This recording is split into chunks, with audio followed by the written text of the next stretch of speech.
everyone out there on YouTube. This is Hawkflame, and welcome to another episode of my now newly titled Avatar series, Avatar Bending.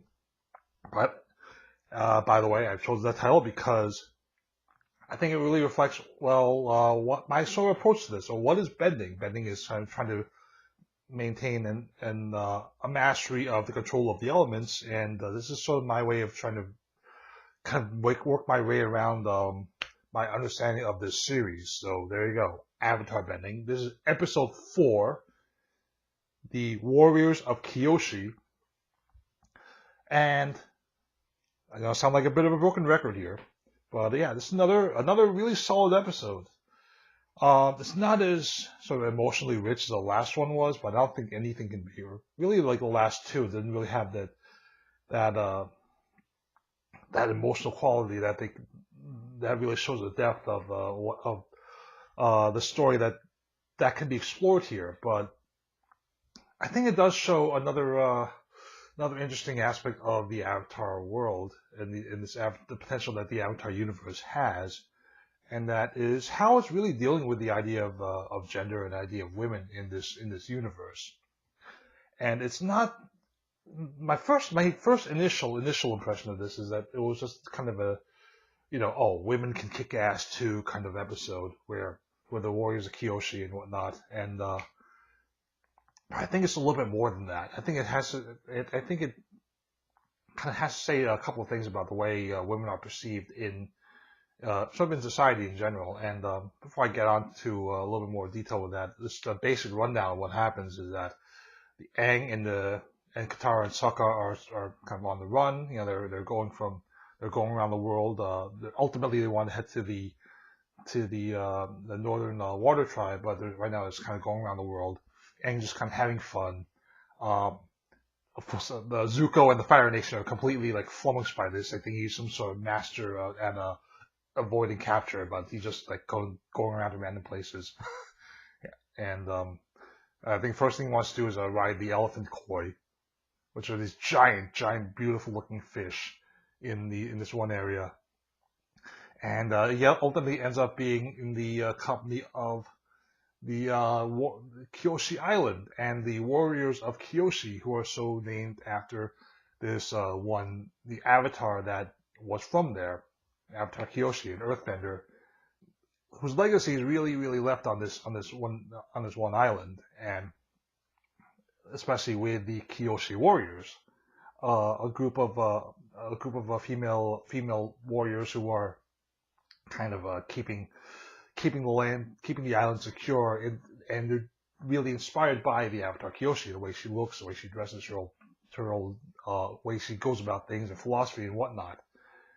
And before anything else happens, they were kind of captured by them. They think they're the people of Kiyoshi think that they're Fire Nation spies, but of course Aang proves that he's an Airbender. He's in fact the Avatar, and after that they kind of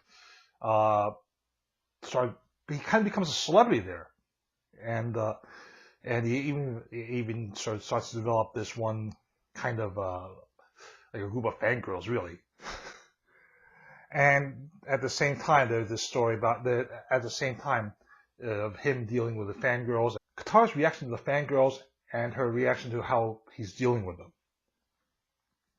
At the same time as that, there's the parallel story going on of Sokka and the Kiyoshi Warriors, who are greatly underestimated, and there's a lot of growth going on in that direction.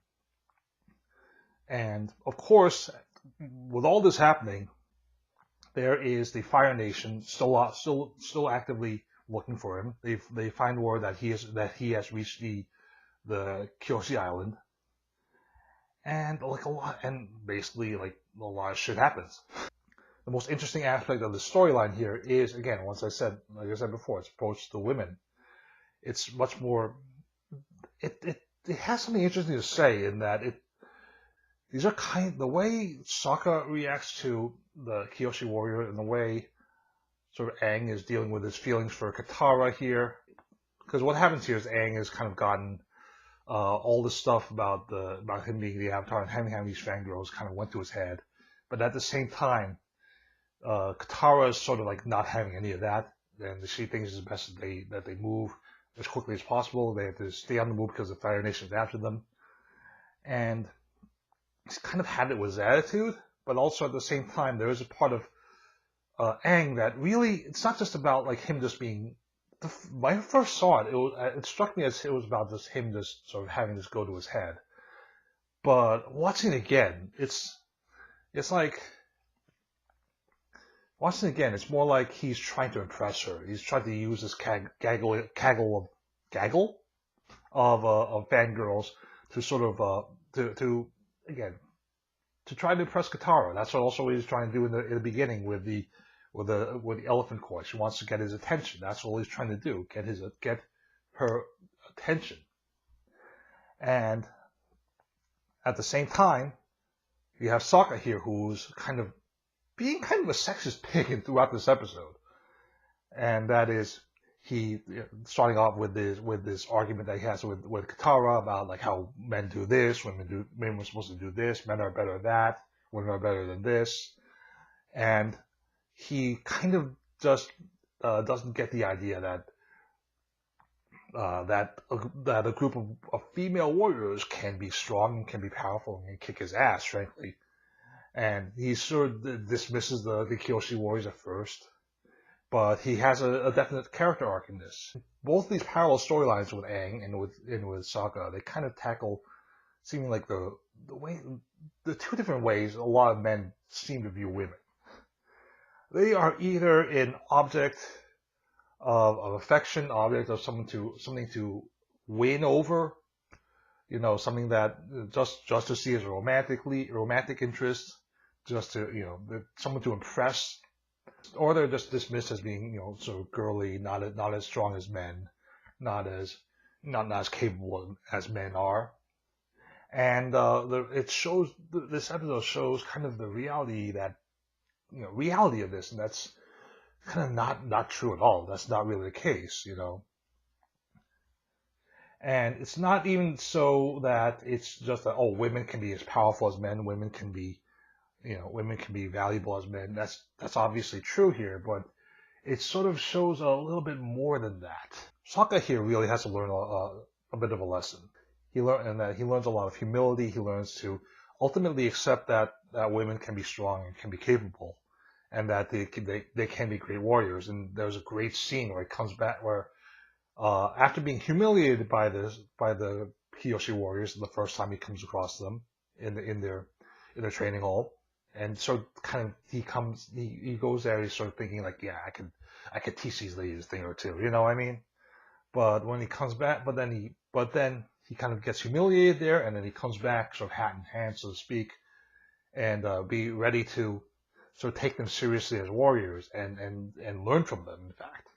And that shows a lot of growth on his part. And it's really interesting because he thinks he learns his lesson about how about how women can be strong, and he definitely learns that lesson. But I think he learns a little bit more than that. In that there's this great scene where at the end he kind of comes to Suki, the leader of the Kiyoshi warriors, and says something along the lines of, I treated you like a girl, but I should have treated you like a warrior. And her response to this is fantastic, is that she kind of gives him a kiss on the cheek, stirring up a definite possible love interest there. And he says that, yeah, I'm a warrior, but I'm also a girl. And that it shows that it's not an either or thing. It's not like women can only be this, women can only be that. Women can only be, weak and girly. Women can only be, the sort of the object of affection. Women can only be warriors. You can be a warrior and be strong and be kick-ass and also be very feminine. You can be feminine, like say Katara can be, and not necessarily have to follow all of the sort of quote unquote feminine archetypes. Surprise, surprise. Human beings with strengths and the individual strengths, individual weaknesses all their own, and they're not, and just being a girl doesn't necessarily mean you're weak. It's not sort of the opposite of being strong. It's not that you can be a warrior and you can be a girl at the same time, but also just because you're a girl doesn't mean there's necessarily have to be sort of quote unquote the expert on girly things like with the like Sokka seems to think at the beginning of the episode. And so you have these two themes, and so you have these themes kind of coming together in a really wonderful way. That yeah, women can be that showing all that women can be in a sense. I thought that was really powerful. I thought that was a very remarkable message, especially and remarkably complex message, especially to have in a quote kids show. You know. Anyway, this is Avatar the Last Airbender. You do have to have the continuing story of Zuko and the Fire Nation, who's kind of taking a backseat in this episode to some degree. They do finish off with a pretty strong action-packed finale with the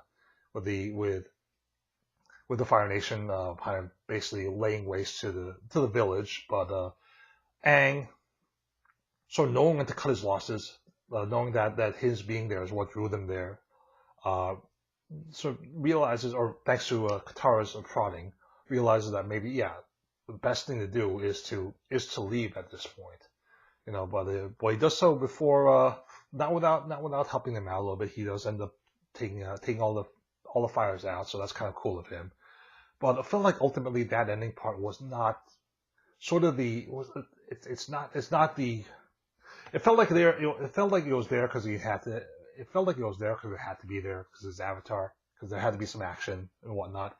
And I felt like the episode could have been just as good without the Fire Nation stuff, with the central core parallel themes of the perspectives on women that Aang and Sokka have, and the lessons that they learn about women in a sense. So anyway, sorry to get on to a possible social justice warrior, quote unquote. I hate that term.